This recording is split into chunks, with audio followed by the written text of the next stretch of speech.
Imagine Europe before 1939. It wasn't a peaceful place. It was a continent teetering on the edge of a cliff. The glitter of the Roaring Twenties, with its jazz, movies, and wild parties, was fading fast.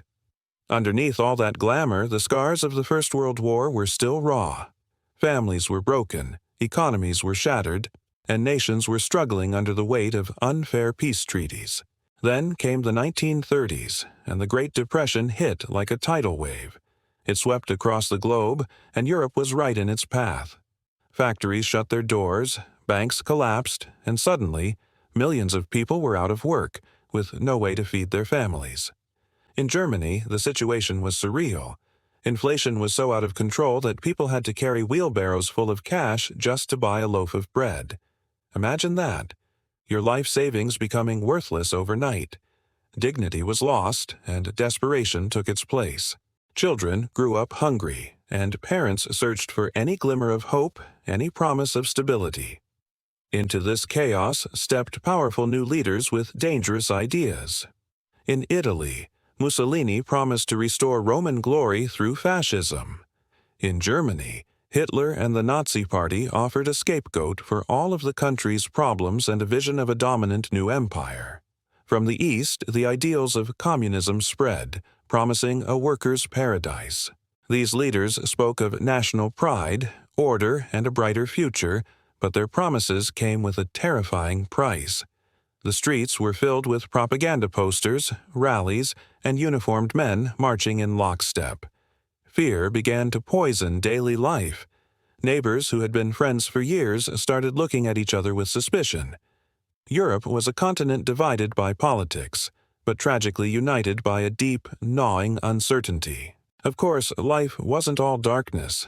In cities like Paris, London, and Vienna, the lights still shone. Cafes were buzzing with artists and intellectuals debating the future. Theaters were putting on new plays, and universities were still centers of learning and discovery. But even in these vibrant hubs of culture, the whispers of war were growing louder. It was a feeling in the air, a shadow on the horizon. People could sense that something terrible was coming, but no one, absolutely no one, could have imagined the sheer scale of the horror that was about to be unleashed upon the world. They were living on borrowed time, dancing on the edge of a volcano. And then, that volcano erupted. On September 1, 1939, German forces stormed across the border into Poland. Britain and France, bound by treaty, declared war on Germany. The fragile peace was shattered, and the deadliest conflict in human history had begun. In a matter of months, the war machine rolled across the continent. Europe was transformed into a massive, brutal battlefield of steel, fire, and blood. The concept of ordinary life simply vanished.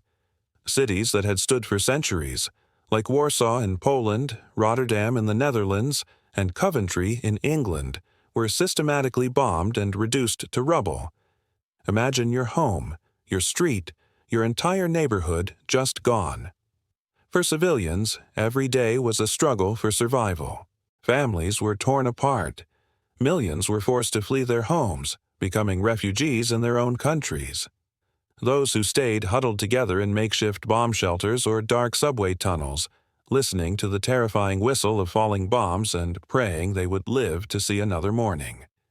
Meanwhile, soldiers from dozens of nations marched across continents, fighting in frozen forests, scorching deserts, and muddy trenches. But it was the civilians who paid the highest price, caught in the crossfire of a war they never asked for.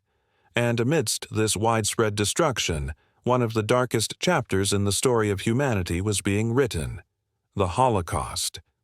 It was the systematic, state-sponsored extermination of 6 million Jews, along with millions of others: Roma, political opponents, homosexuals, disabled people, and anyone else deemed undesirable by the Nazi regime.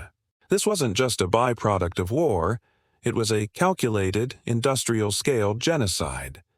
The world watched in horror, slowly coming to grips with the terrifying depths of human cruelty when hatred is allowed to rule.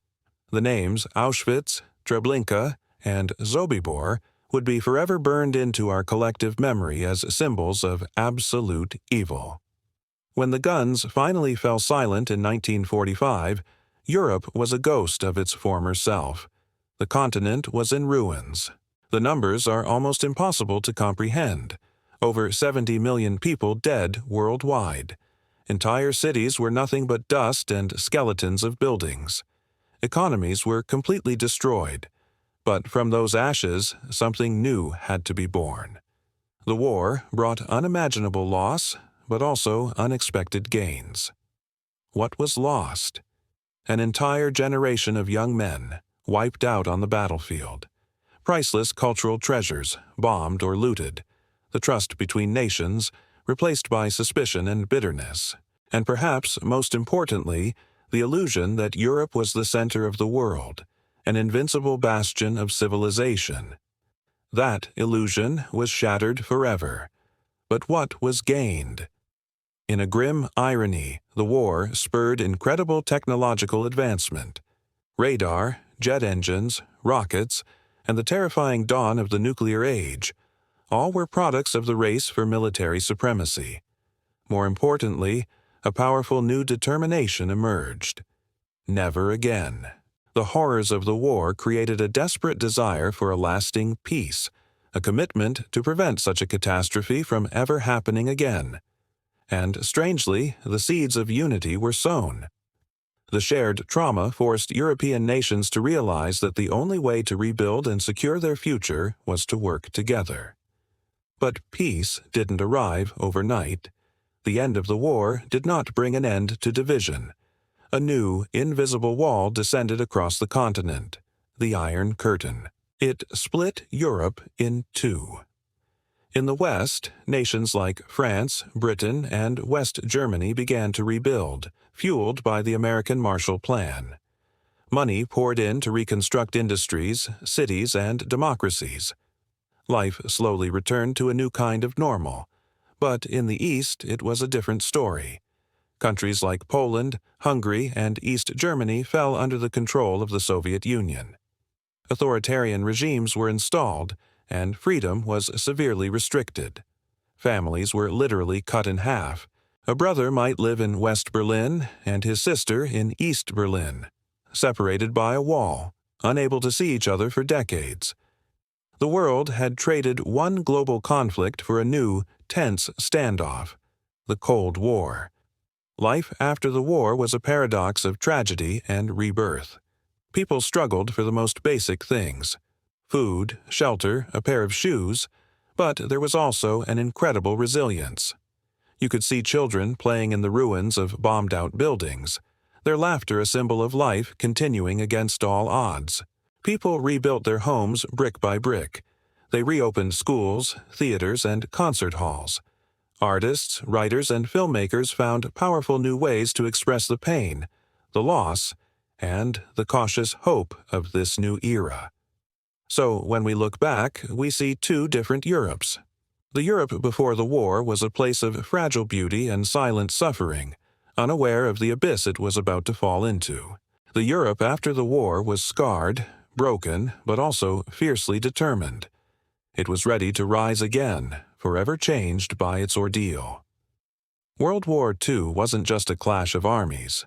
It was the complete destruction of an old world, the violent birth of new global powers, and the ultimate humbling lesson in how much humanity can lose and how much it can endure. Thank you so much for watching. If you found this journey through history meaningful, please consider liking this video and subscribing to the channel for more stories like this. See you next time.